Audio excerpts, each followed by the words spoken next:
Once again, before we begin the broadcast today, I want to encourage all of our viewers and listeners to consider donating to the New Zealand Disaster Fund. Please visit www.redcross.org.nz today and help those in need. Thank you.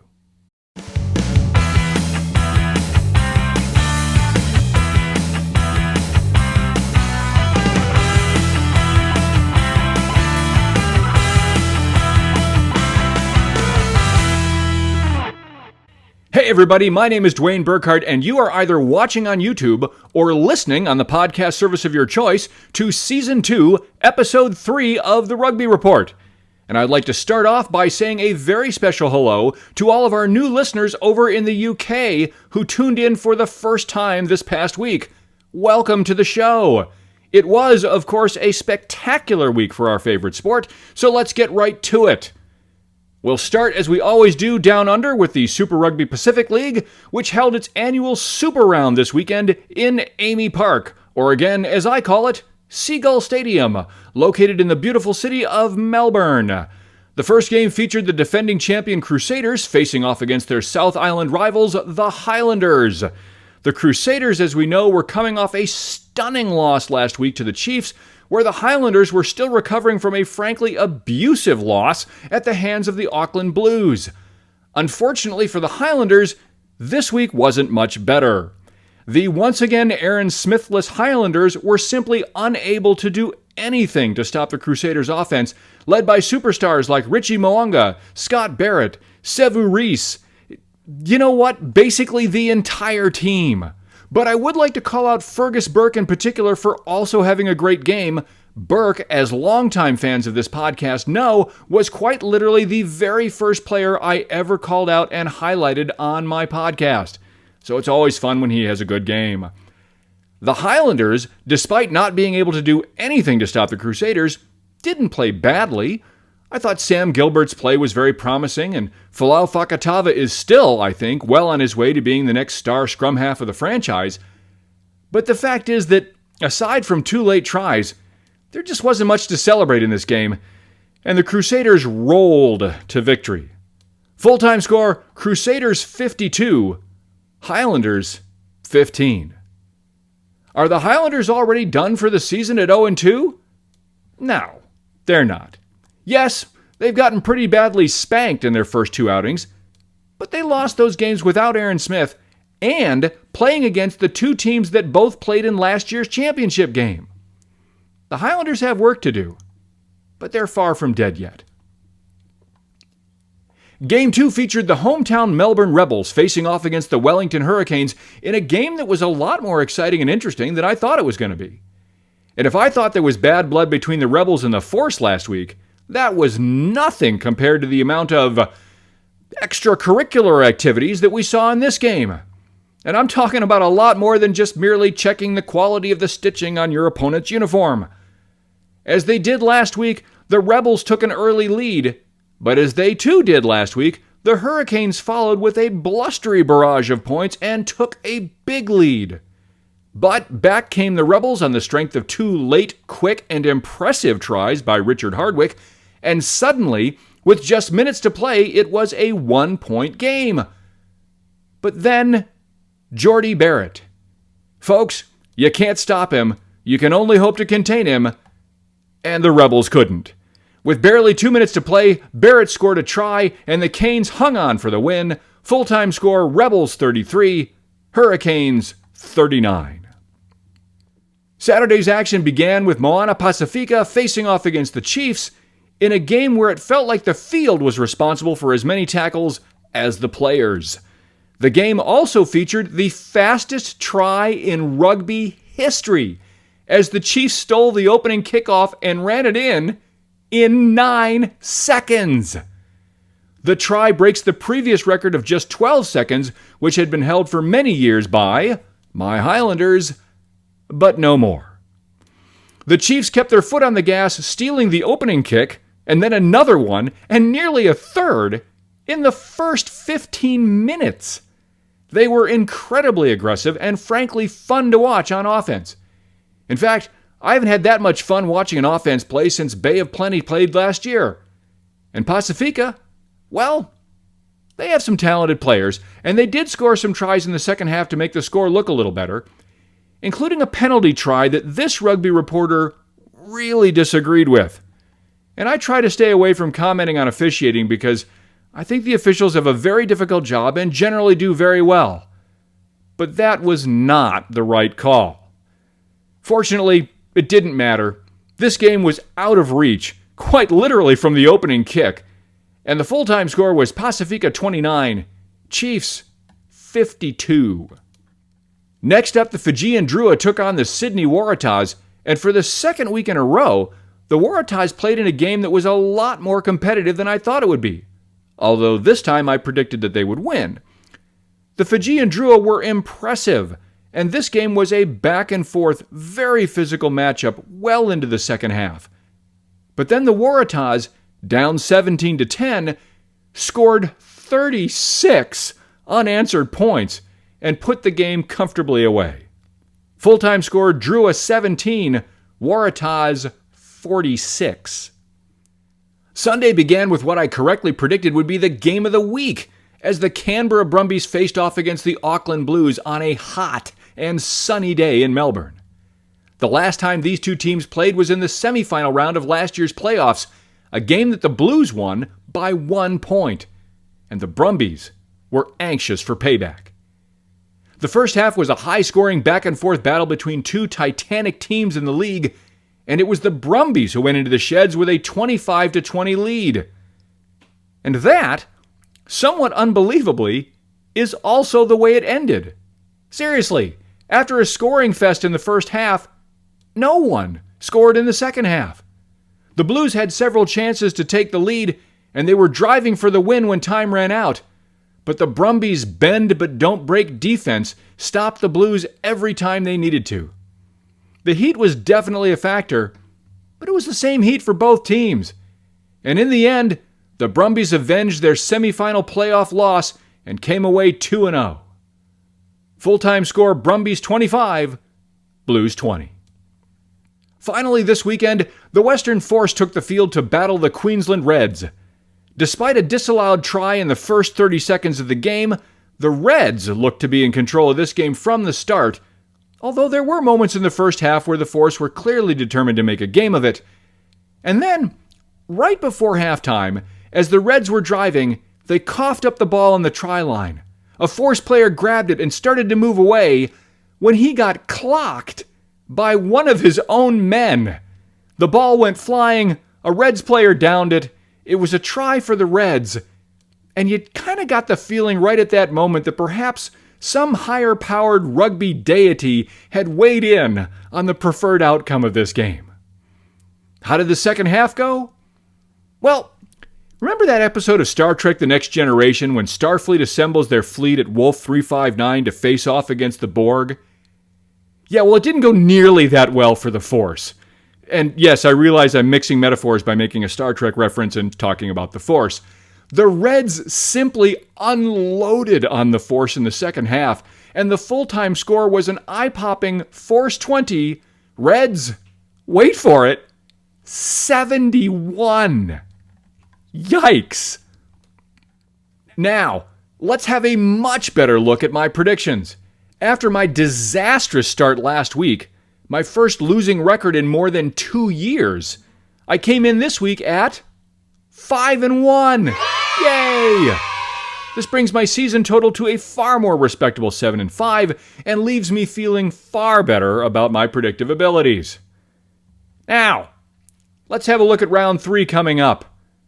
Round 3 begins with a battle between my two favorite teams, as the 2-0 Chiefs host the 0-2 Highlanders.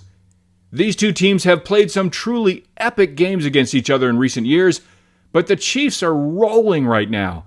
And even though this game should feature the triumphant return of Aaron Smith, I just don't see the Highlanders winning this game on the road. The Chiefs will remain undefeated, and they will win this game. Next up, the Melbourne Rebels will host the Waratahs in a game that's a little harder to call than I thought it would be a few weeks ago. The Rebels are 0-2, but both of those losses were close, and they've been playing much better than I thought they would. On the other hand, the Waratahs are big, tough, and improving. Don't be surprised if this game is a nail-biter, but I'm going to go with the Taz here. Waratahs win. Fiji finally gets a home game next as the Drua host the Crusaders. The Drua are tough, aggressive, and opportunistic. But the Crusaders are just too deep and too talented. Crusaders win. The next game is an all-Kiwi matchup and my pick for Game of the Week as the Wellington Hurricanes host the Auckland Blues. I think that this game is going to tell us a lot about where these two teams are going this year.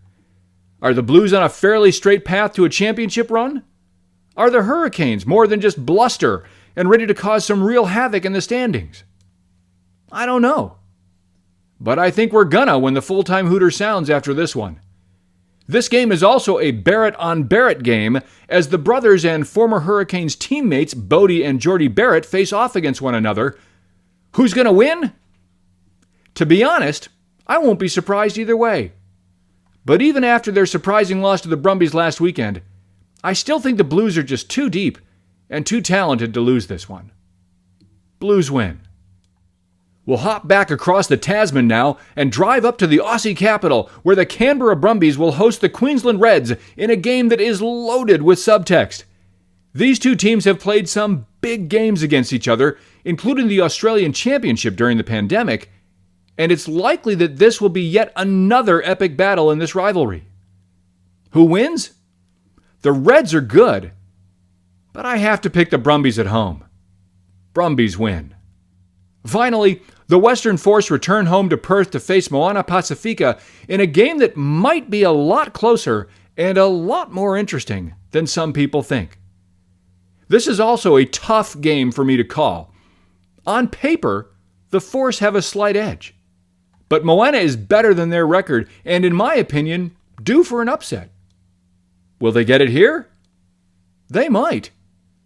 But I'm going to be a slave to my statistics this week, and I'm going to go with the numbers choice. Don't be surprised if this is another close one. But I think the Force will strike back after their crushing defeat in Melbourne, and the Force will win. Let's head over to Europe now. But before we check in with the URC, I want to again say a special hello and welcome to the hundreds and hundreds of new listeners and viewers in the UK that we picked up in the last week. Yes, thanks to analytics, I can see where you are. And I don't know whose list I got on to get your attention, but I am super pumped to have you with us. So let's talk about the URC. This weekend's URC action didn't change the postseason picture at all, but it did leave room for at least a little drama. This weekend started in Glasgow where the Warriors hosted Zebra, a team that came into the game with an 0-20 record against the Warriors. Zebra scored first and looked good in the opening minutes, but then Glasgow just shut the door on them and racked up 50 points. The full-time score was Glasgow 50, Zebra 8. Glasgow needed the win to stay in the fourth playoff spot because Munster, currently in fifth, hung on to beat the Scarlets 49-42. On Saturday, the second-place Stormers beat the seventh-seeded Sharks in a game that was frankly closer than I thought it was going to be. But if that game surprised me, I was flat-out shocked by the other all-South Africa match where the Joburg Lions shocked the Pretoria Bulls, and that result makes the table a little more interesting, because now the Bulls are only 2 points ahead of the Sharks in the number 6 spot. Next up is a result which will annoy my youngest daughter, Sky, as Edinburgh fell to Leinster. Sky spent last summer working, living, and loving life in the Scottish capital, and thus supports all things Edinburgh. Benetton then beat the Ospreys by 1 point, but Connacht beat the Dragons by 2, so Connacht holds on to that razor-thin 1-point lead for the 8th and final playoff spot. And finally, my favorite team, the Cardiff Blues, who came into the weekend also neck and neck in the race for that final playoff spot, fell to Ulster, functionally, if not mathematically, ending their race for the postseason. But they're still in the driver's seat for the Welsh spot in the Heineken Cup, so at least there's that. The URC is going to go on spring break this week, but games will resume at the end of March, and of course, so will our coverage. Finally today, we'll finish in my neck of the woods as we check in on the MLR standings. This week, there are 3 games which are literally in progress right now as we're taping this show.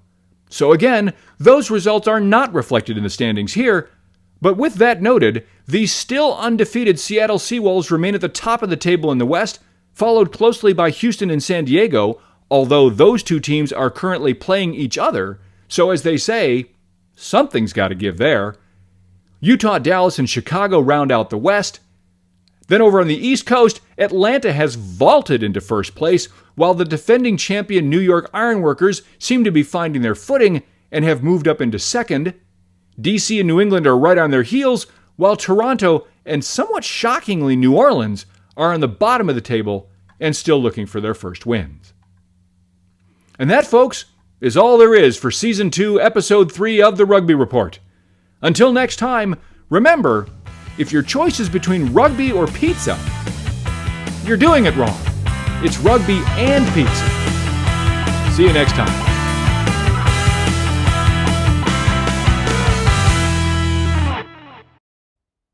Bloopers. Count us down like a rugby game. 5, 4, 3.